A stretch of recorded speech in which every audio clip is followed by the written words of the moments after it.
Hey, what's up everybody on YouTube? Hella Bella here, coming to you with my Goodreads challenge of 2017. So check this out. Every year I try to read at least 20 books, and this year I have read 21 of my 20 books, and I'm currently reading two books right now. I'm reading a military war book, and I'm also reading Tribe of Mentors by Tim Ferriss.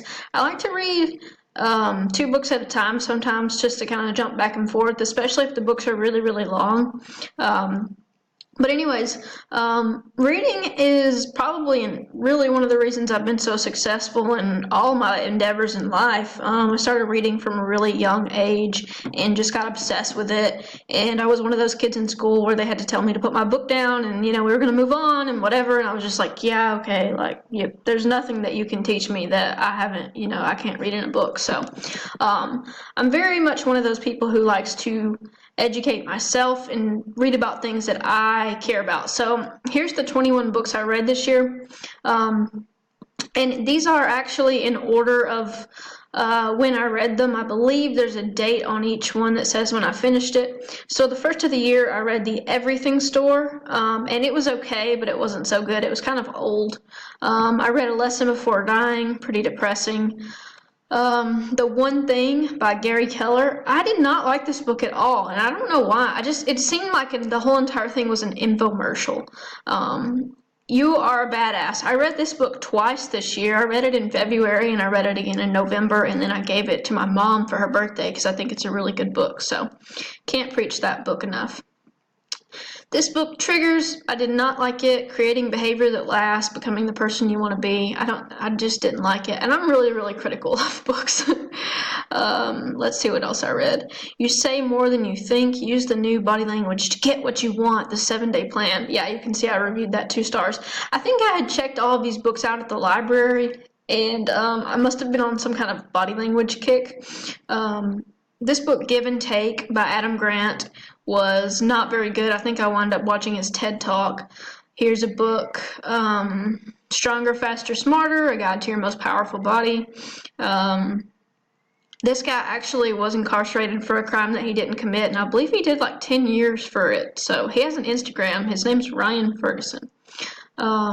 This is one of the best books I read all year, Bryan Cranston's memoir, A Life in Parts. It's really, really good. I strongly encourage you to read it if you like his work and his acting, but also like what it means to be an actor. I never really thought about it until I read this. You think actors have such a great life, but I mean, he puts a lot of emotion into his work. I tried to read Choke. It was terrible. That's all I'll say.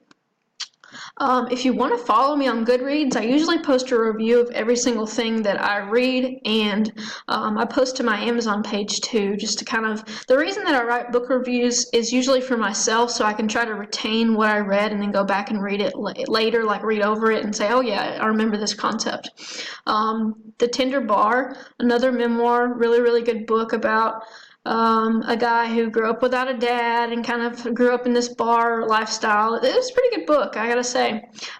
Trevor Noah's Born a Crime, definitely one of my favorite books that I read this year. And I wasn't like a huge Trevor Noah fan, but the story is just like so amazing how he came from being, he was not even able to walk down the street with both of his parents because it was a mixed race couple, and he had to act like his dad wasn't his dad in public. So really good story there.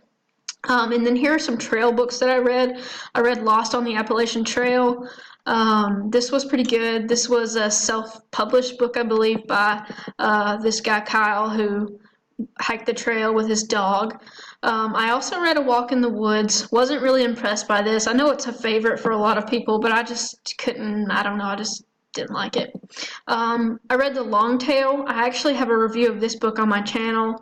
It was sort of about selling less of more products. So if you think about merch by Amazon, like the concept of having 500 to 1,000 different choices in your brand, and then you think of all the other brands, the concept of the long tail is about how you can kind of be really, really specific in who you target nowadays, where it used to be that you had to come up with some blockbuster hit.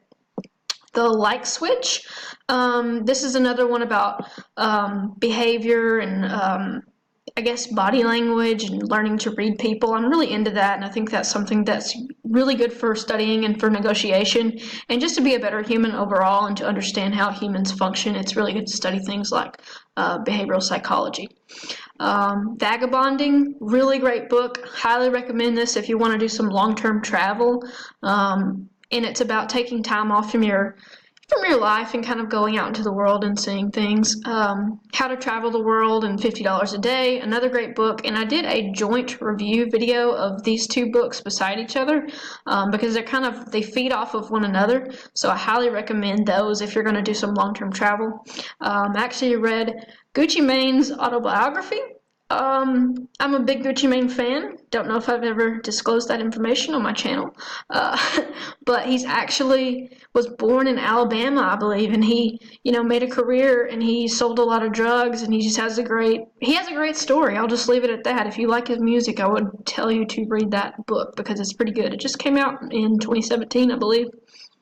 Okay, unfuck yourself. Get out of your head and into your life. Hated this book. This book is even worse than the book How to Not Give a Fuck. Both of those books, I really think they were just created for shock value. Like, the authors thought that because their article did well, that their book would do well, and I really didn't like it at all. And I'm definitely one of those people who appreciates tough love, but the book didn't really give any solutions to how you were supposed to fix it. It was just like, oh, it's your fault because your life sucks. Like, that's the whole book. So I wouldn't pick it up. Maybe it's for a different mindset. Speaking of mindset, I read the book Mindset. You guys know I did a review of that book on my channel. I wrote that the concept of mindset was worth looking into, but the book itself was not so good. If I were you, I would just I would just watch a YouTuber who does book summaries and try to gain some insight from that. But yeah, these are 21 books that I read this year, and I still have 2 books that I'm reading right now. I think in 2018 I'm going to try to read 24 books because that'd be 2 books a month. And I think that's very doable because I wasn't even trying this year, and I still am going to wind up reading about 23 books. So, I think it's good to keep reading and keep educating yourself. I like books about people who have a good story and who face adversity and who try things. And I like self-help books a lot because they can, even if the book is not that great, it can kind of give you a perspective shift and a mind shift that you can get restarted and get on the right track. That's something that I like to do whenever I am feeling kind of low, is to get a good self-help book and be all nerdy and, write in my journal. So 2018 is definitely going to be a year where I read more books. I have just ordered 5 books, I believe. Here are the books that I'm about to read. If any of you guys want to do a little book club, or if you just want to read the book and we can talk about it, I would love to do that. Steal My Soldiers' Hearts, The Hopeless to Hardcore Transformation of the U.S. Army 4th Battalion, 39th Infantry in Vietnam. This book is by David Hackworth. He died in 2005, I believe, but he has a great book called About Face that I'm reading right now. And it's a massive war novel about the Vietnam War, and I'm only 200 and something pages into 800 pages, and it's going to be the longest book I've ever read if I actually finish it. But anyways, this is his book that he wrote after that. I believe he wrote this around 2003 or something, but yeah, if you like war stuff, it's really, really good. I'm very much into war novels and kind of that whole entire concept of going to war and being in the war is such a powerful thing, and the stories about it are incredibly touching. I loved reading All Quiet on the Western Front, and I want to look that book up right now. It says I'm not connected to a network. That can't be good.